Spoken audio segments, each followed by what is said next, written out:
Chemistry एक बहुत ही tough subject माना जाता है स्टूडेंट के लिए। क्यों टफ माना जाता है पता है? वैसे आप लोग के लिए टफ नहीं होगा, 9th में पढ़े हैं ना। कुछ स्टूडेंट को तो पता भी नहीं होता है 10th में कि हाइड्रोजन को ऐसे सूचित करते हैं, ऑक्सीजन को, इस सब के कारण दिक्कत होता है। जो लोग 9th में पढ़े हैं उनको दिक्कत कम होगा, समझ गए। लेकिन आपको एक सलाह देते हैं हम अभी से कि केमिस्ट्री में अगर बढ़िया मार्क्स एग्जाम में लाना चाहते हैं तो अभी से ही इसके रिएक्शन को 2 दिन 4 दिन पे लिखा कीजिए। जैसे हमको लग रहा है कि अभी तक 12 से 14 को रिएक्शन लिखाए होंगे। रिएक्शन समझते हैं ना? उस रिएक्शन को आप प्रत्येक 4 दिन 5 दिन 7 दिन पे क्या करते रहें, लिखते रहें, तो निश्चित रूप से केमिस्ट्री आपके लिए आसान हो जाएगा। अगर आप अभी से ऐसा नहीं करते हैं तो 5-6 महीना बाद जब कॉपी मोटा होगा, क्योंकि लगातार लिखाते जाएंगे तो कॉपी क्या होता जाएगा, तो फिर बहुत मुश्किल हो जाएगा आपके लिए समझना बहुत टेढ़ी खीर हो जाएगा, है ना। इसलिए अभी से क्या कीजिए, आप इसको कम से कम रिएक्शन को लिखते चलिए। और ये केमिस्ट्री की एक विशेषता भी है बहुत बड़ी, कि केमिस्ट्री का आंसर बहुत बड़ा नहीं होता है।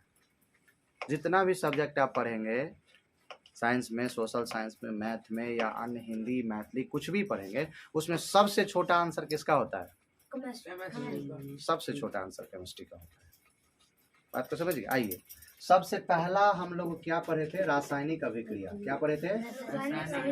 रासायनिक अभिक्रिया क्या होता है?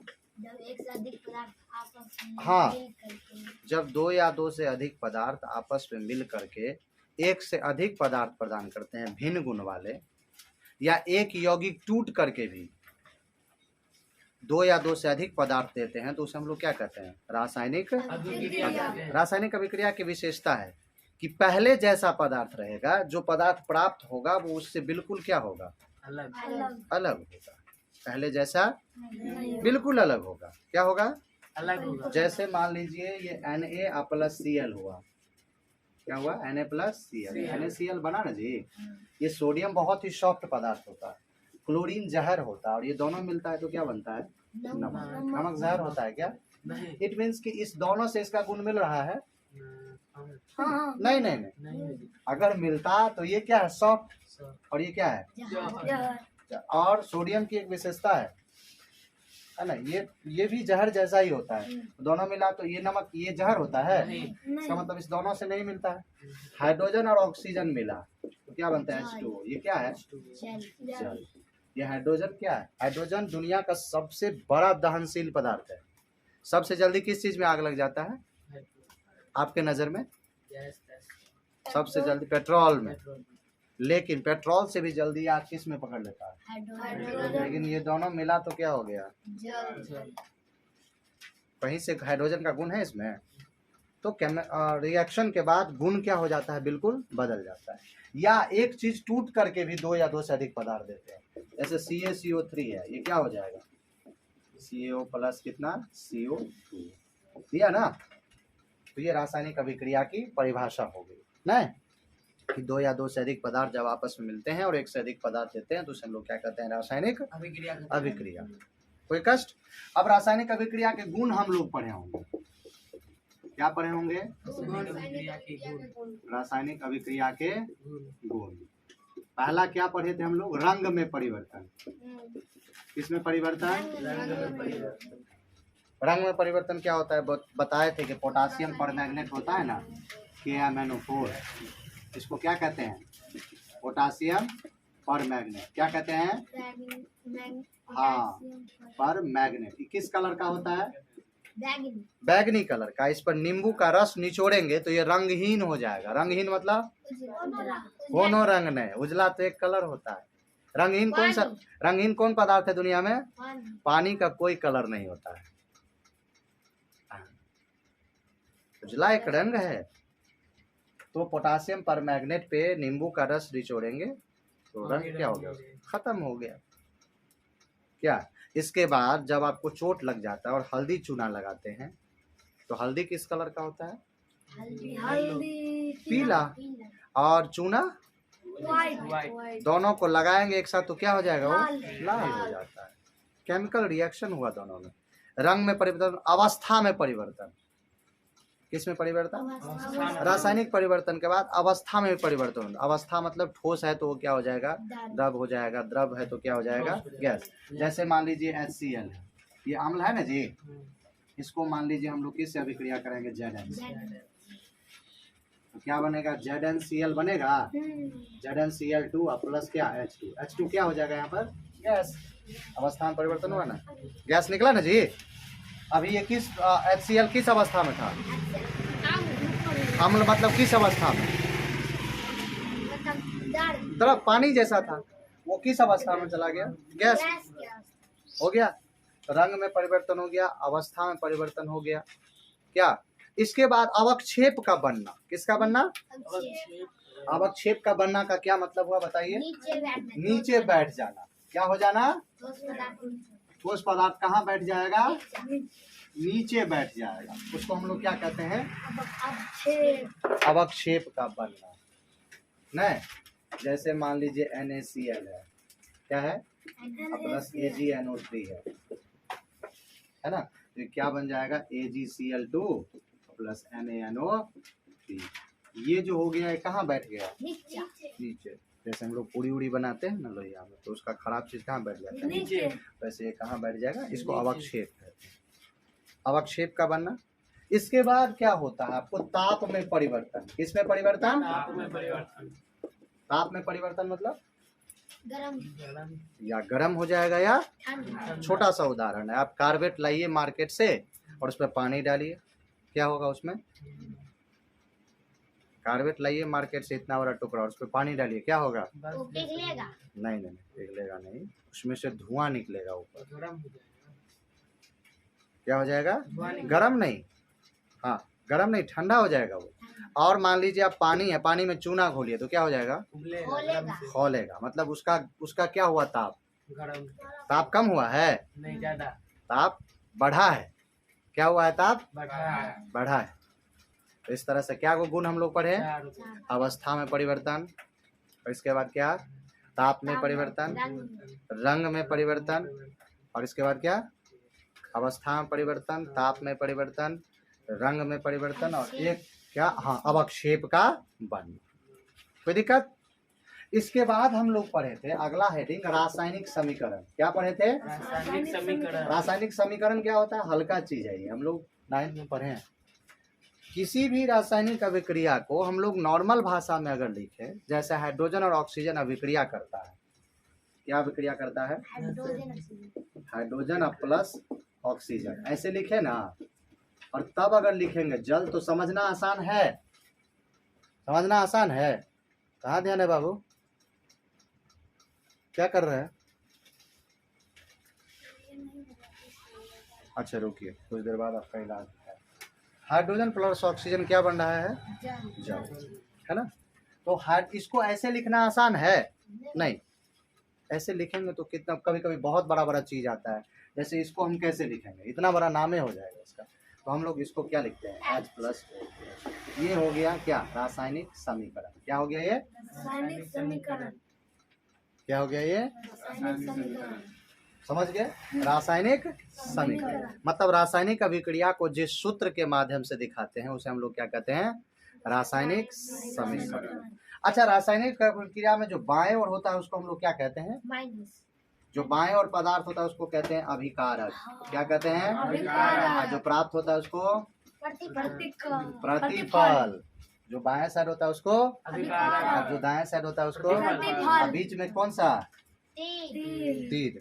बीच में अलग करने के लिए कौन सा चिन्ह उपयोग करते हैं? तीर का।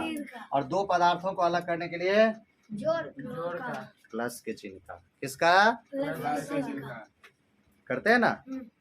कोई दिक्कत इसमें? रासायनिक समीकरण समझ गए? इसको हम लोग 9th में भी समझे थे। अच्छा, रासायनिक अभिक्रिया में कोई चीज अगर गैस बनता है तो कहाँ तीर दिखाता है? कोई चीज अवक्षेप बनता है तो नीचे। कोई दिक्कत? अब हम लोग आपको समझाए होंगे रासायनिक अभिक्रिया के प्रकार। क्या समझाए होंगे? प्रकार। पहला कौन सा बताए थे? बताओ कोई आदमी। संयोजन अभिक्रिया। क्या बताए थे? संयोजन अभिक्रिया। हाँ, संयोजन अभिक्रिया। इसका क्या परिभाषा बताए थे बताओ तो? जब दो या दो से पदार्थ आपस में अभिक्रिया करते हैं वाले पदार्थ का और एक से अधिक पदार्थ देते हैं तो हम लोग क्या कहते हैं? संयोजन अभिक्रिया। जैसे मान लीजिए Na प्लस क्या Cl, क्या दिया? नहीं, संयोजन हो गया। संयोजन मतलब क्या होता है? दो चीजों को जोड़ना। क्या कोई दिक्कत? संयोजन के बाद आपको क्या पढ़ाए होंगे? वैद्युत हाँ, वियोजन। वियोजन कौन सा अभिक्रिया? वियोजन या आप लोग हिंदी पढ़ते हैं ना? हिंदी पढ़ते हैं ना आप लोग? ये संयोजन का क्या हो गया? उल्टा। जैसे दिन का उल्टा रात, नहीं है ना? मानव का उल्टा दानव, क्या अमृत का उल्टा जहर, वैसे ही संयोजन का उल्टा क्या? अपघटन उसी को कहा जाता है। अपघटन मतलब किसी चीज को तोड़ना।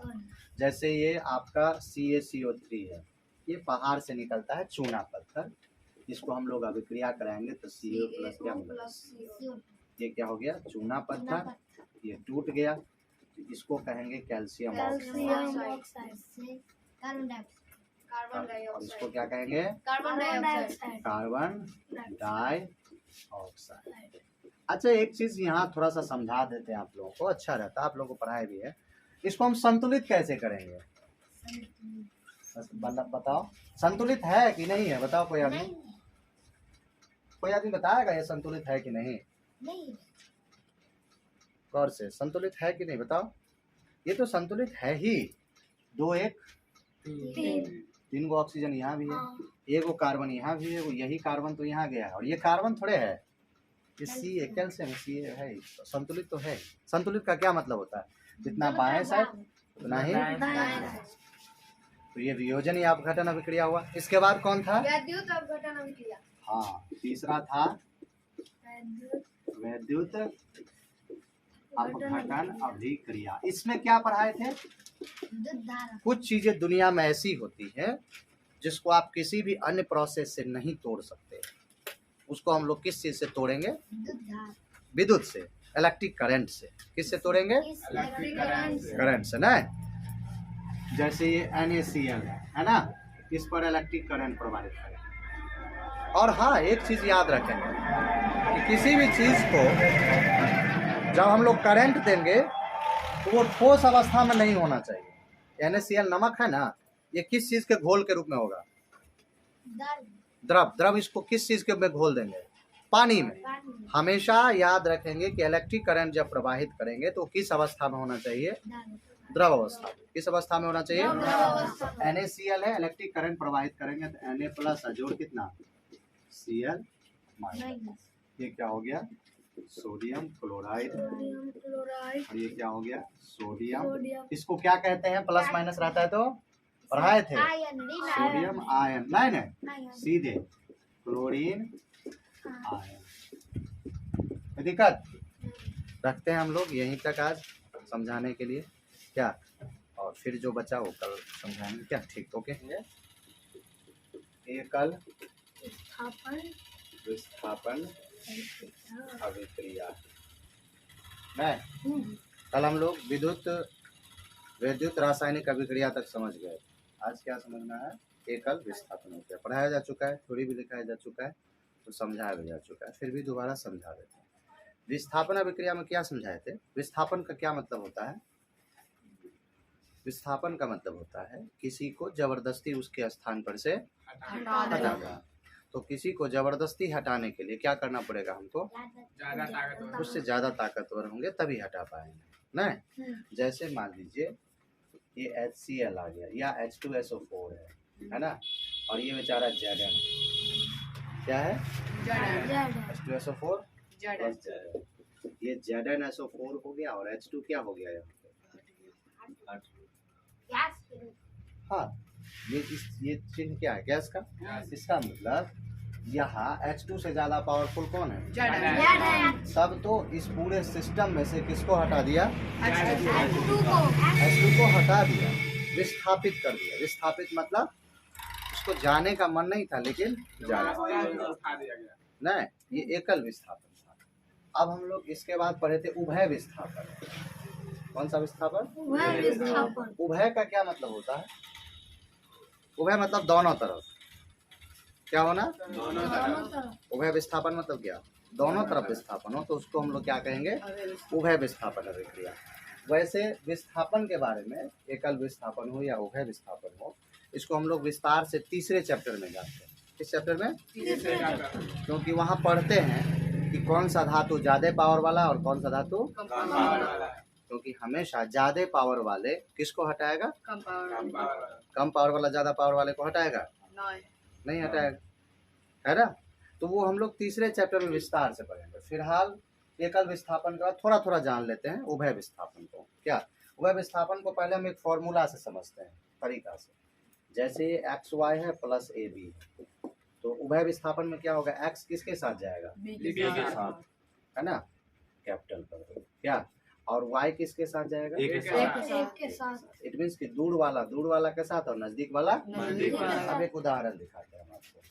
जैसे ये NaCl हो गया और ये AgNO3 हो गया, क्या होगा यहाँ पर बताइए? जबकि हमने कहा था कि NO3 हो, SO4 हो, ये सब जो चीज है क्या वो हमेशा क्या रहता है? वो हमेशा क्या रहता है? आपको एक साथ जाता है। ऐसा नहीं कि N अलग और वो अलग। ये एक यूनिट है NO3 या SO4 क्या है? एक यूनिट। तो Na किसके साथ जाएगा? NO3 के साथ। NO3 और क्या बन जाएगा? AgCl2 हो गया। ये क्या हो गया? सोडियम क्लोराइड है। और ये क्या हो गया? Silver nitrate. Silver nitrate. आपको पूरे किताब में याद रखना है केमिस्ट्री में कि NO3 जहाँ हो वहाँ क्या लग जाएगा? नाइट्रेट। अब यहाँ कुछ भी रहे, Ag के स्थान पर Ca भी हो सकता है, तो कैल्शियम नाइट्रेट कहेंगे। Na होगा तो सोडियम नाइट्रेट कहेंगे। जैसे यही देखिए, इसका नाम क्या हो जाएगा? Sodium nitrate. Sodium nitrate. NO3 रहेगा तो लास्ट में नाइट्रेट रहना ही। हाँ हाँ रहना ही है। समझ गए? अब इसके हिसाब से नाम बदल जाएगा और इसका नाम क्या हो जाएगा? Silver chloride. Silver chloride. समझ गए इसको? एकल और उभय विस्थापन को समझने में किसी को कोई कष्ट? दिक्कत? एकल और उभय विस्थापन को, एकल और उभय विस्थापन के बाद हम लोग पढ़े थे उदासीनीकरण। क्या पढ़े थे? उदासीनीकरण। उदासीनीकरण का क्या मतलब होता है बताइए? उदासीनीकरण का क्या होता है? जो उदास हो जाता है। अच्छा ठीक, अवक्षेपण कल समझा दिए थे शायद। अवक्षेपण कल समझा दिए थे शायद, है ना? अच्छा ठीक है, उदासीनीकरण के बाद वो भी समझा देंगे। अवक्षेपण तो इसी में समझा देते हैं, समझा दो। आइए ना। अवक्षेपण का मतलब होता है कोई चीज कहाँ बैठ जाए, नीचे। जो अभिक्रिया हम कर रहे हैं वहाँ पेंदी में बैठ जाए ठोस के रूप में। जैसे हम लोग पूरी बनाते हैं लोहिया में, उसका उसका खराब चीज धीरे धीरे कहाँ बैठ जाता है? नीचे। इसी तरह से NaCl और AgNO3 अभिक्रिया किया ना, तो ये NO ये AgCl2 जो है वो क्या हो गया? है नीचे। अवक्षेप। ये बेकार पदार्थ है, इसका कोई उपयोग नहीं है। नहीं होगा, कचरा समझ लीजिए। मतलब बेकार पदार्थ हाँ। नीचे। नीचे, इसको अवक्षेपण कहते हैं। अब उदासीनीकरण का क्या मतलब समझाए थे? जो उदास हो जाता है। नहीं, जब दोनों का पावर जब आपका पावर खत्म हो जाता है तो क्या हो जाते हैं? उदास। उदास हो जाते हैं। जेब में अगर पैसा खत्म, घर में जाकर मनवाया। उसके बाद क्या? घर में जाकर मनवा के बैठ जाएंगे। हाँ, तो उसको कहते हैं पावर खत्म हो जाना। लेकिन केमिस्ट्री में कैसे पावर खत्म होगा वो देखिए। जैसे ये HCl है और ये क्या है? NaOH है। दोनों अभी पावर में है। ये अम्ल है और ये क्या है? भस्म। इसको क्षार भी कहा जाता है। क्या कहा जाता है? छाव। क्षार, है ना? समझ गए? अब क्या हो जाएगा यहाँ पे? तो ये क्या बन जाएगा?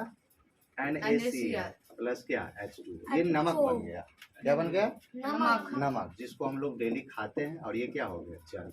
जल। इसी चीज का उपयोग डॉक्टर करता है आपको जब आपको गैस बन जाता है तब। समझ गए ना? ये आपके पेट में प्रभाव हो जाता है, ये टैबलेट देता है और ये बन जाता है। मतलब ये दिया तो ये देगा तो ये भी बन जाएगा। समझ गए ना? तो इससे पावर खत्म हो गया। इसको जिससे आपके पेट का अम्ल का पावर क्या हो गया? ये था आपके पेट में बना हुआ। हम क्या खाएं? नमक। नमक वाला टैबलेट में वही रहता है। तो क्या बन गया? ये और जल, नहीं? तो आपका गैस्ट्रिक खत्म हो गया। यहाँ किसका पावर खत्म हो रहा है? अम्ल और भस्म का। NaCl प्लस जल बना। कोई दिक्कत? तो प्रॉब्लम नहीं ना। तो ये आपको अम्ल और भस्म से क्या बना, नमक नमक और और जल। यहाँ हमको समझना है कि अम्ल और भस्म दोनों का पावर खत्म हो। खत्म हो गया। वैसे इसको ज्यादा विस्तार में नहीं बताएंगे क्योंकि एक मिनट, क्योंकि इसका जो है आपको पूरा चैप्टर ही हम लोग अगला दूसरा चैप्टर जो पढ़ेंगे पूरा चैप्टर है, तो अभी ज्यादा समय बर्बाद करने से कोई फायदा नहीं है। नहीं है। ये कौन सा तीसरे अभिक्रिया चैप्टर था, उदासीनीकरण अभिक्रिया। इसके एक मिनट और। इसके बाद हम लोग कहाँ आते हैं, प्रकाश रासायनिक अभिक्रिया। कौन सा अभिक्रिया, प्रकाश रासायनिक अभिक्रिया क्या होता है, जो सूर्य प्रकाश में हो, किसमें हो, सूर्य प्रकाश में। हाँ ये सबसे इम्पोर्टेंट है। जैसे H2O हो गया प्लस CO2 हो गया, ये कौन, सूर्य प्रकाश, ये पेड़ पौधा करता है। और क्लोरोफिल, क्या क्लोरोफिल। हो सकता है कहीं आप लोग जीवन में बायोलॉजी में पढ़े हो, हाँ, नहीं तो 10वीं में पढ़ेंगे आप बायोलॉजी के दूसरे ही चैप्टर में, समझ गए। क्लोरोफिल से H2O plus CO2 Surya Prakash chlorophyll, तो क्या बन गया ये C6H12O6, इसको ग्लूकोज कहते हैं। क्या कहते हैं, हाँ। समझ गए। देगा क्या ये, इसके बाद देगा ये क्या, ऑक्सीजन देगा प्लस जल। मतलब पेड़ पौधा हमेशा अपने पत्ते से जल निकालता रहता है। अब आपको दिखता क्यों नहीं है, बहुत कम निकालता है। और जैसे पानी टंकी में से निकलता है वैसे नहीं पानी निकलता, उसमें से वाष्प के रूप में निकलता है, इसलिए नहीं दिखता। तो जल, ऑक्सीजन निकलता है, हम लोग उसको कहाँ लेते हैं, सांस, नाक से। ये हमेशा चलता है। और CO2 कहाँ से ले लेता है, वातावरण वातावरण से, ये हमेशा चलता है। तो H2O plus CO2 Surya Prakash, chlorophyll C6H12O glucose, ये ऑक्सीजन, और ये कौन सा अभिक्रिया है, प्रकाश रासायनिक अभिक्रिया। ये आसान है। कोई दिक्कत, देख लिए। ऑक्सीकरण में क्या समझाए हैं, ऑक्सीजन से जुड़ना, इसको तो पढ़े हुए किए हैं। जैसे कार्बन ऑक्सीजन से जुड़ा तो हो गया CO2। और जैसे मान लीजिए एक मिनट, अवकरण में क्या समझाए हैं, जैसे H प्लस Cl, HCl, यहाँ किसका अवकरण हो रहा है, Cl का। Cl का, हाइड्रोजन का नहीं बोले। एक चीज और जो कल हम आपको पढ़ाएंगे, समझा देते हैं कि ऑक्सीकरण और अवकरण दोनों एक साथ चलता है। ऑक्सीजन ऑक्सीकरण ऑक्सीकरण मतलब ऑक्सीकरण अभिक्रिया और अवकरण अभिक्रिया एक साथ चलेगा। ऑक्सीकरण का क्या परिभाषा पढ़ा है हम आपको, ऑक्सीजन से जुड़ना मतलब क्या, ऑक्सीकरण, और ऑक्सीजन से जुड़ना और हाइड्रोजन से अलग होना। अब अवकरण क्या है, ठीक इसका उल्टा, अवकरण में क्या है, हाइड्रोजन से जुड़ना ऑक्सीजन से अलग। अलग तो जिसको ऑक्सीकरण का परिभाषा याद रहेगा उसको अवकरण का भी याद रहेगा। हाँ, उल्टा। कंफ्यूजन नहीं होना। ऑक्सीकरण मतलब किससे जुड़ना, ऑक्सीजन से जुड़ना, हाइड्रोजन से अलग होना। अवकरण में हाइड्रोजन से अलग होना, ऑक्सीजन से अलग होना, है ना। अब हमने कहा कि दोनों प्रक्रियाएं साथ साथ चलती है। जैसे H2 प्लस O2, H2O2 है, इसको हाइड्रोजन पर ऑक्साइड कहा जाता है। क्या कहा जाता है, हाइड्रोजन पर ऑक्साइड। ये कान दुखने लगता है ना, उसमें दवा के रूप में इस्तेमाल होता है, कान के ड्रॉप में, समझ गए। तो ये जो है देखिए, हाइड्रोजन ऑक्सीजन से जुड़ा, तो यहाँ किसका ऑक्सीकरण हो रहा है, इसमें दोनों का। हाइड्रोजन का ऑक्सीकरण हो रहा है, नॉर्मल बात है। हाइड्रोजन किससे जुड़ रहा है, ऑक्सीजन से। और किसका अवकरण हो रहा है, हाइड्रोजन, ऑक्सीजन का। ऑक्सीजन। अवकरण किसका हो रहा है, ऑक्सीजन का। और ऑक्सीजन किससे जुड़ रहा है, कंफ्यूजन में नहीं पड़ना। हम क्या बताएं, समझ के लिए जो ऑक्सीजन से जुड़ेगा उसका ऑक्सीकरण होगा, और जो हाइड्रोजन से जुड़ेगा उसका क्या होगा, ऑक्सीकरण भरल है भाई जी। जो ऑक्सीजन से जुड़ेगा उसका ऑक्सीकरण, और जो हाइड्रोजन से जुड़ेगा उसका अवकरण। हाँ जी, यहाँ बुझ लिया। ऑक्सीजन से कौन जुड़ रहा है, ऑक्सीजन। हाइड्रोजन का क्या होगा, ऑक्सीकरण। जो ऑक्सीजन से जुड़ा है उसका ऑक्सीकरण, जो हाइड्रोजन से जुड़ा उसको अवकरण। उसका अवकरण। यहाँ हाइड्रोजन किससे जुड़ रहा है, ऑक्सीजन से। तो हाइड्रोजन का क्या हो गया, ऑक्सीजन। ऑक्सीकरण। ऑक्सीजन नहीं, ऑक्सीकरण। और अवकरण किसका हो रहा है, ऑक्सीजन का। क्योंकि वो किससे जुड़ रहा है, हाइड्रोजन कोई दिक्कत, चलो रखते हैं। ज्यादा कर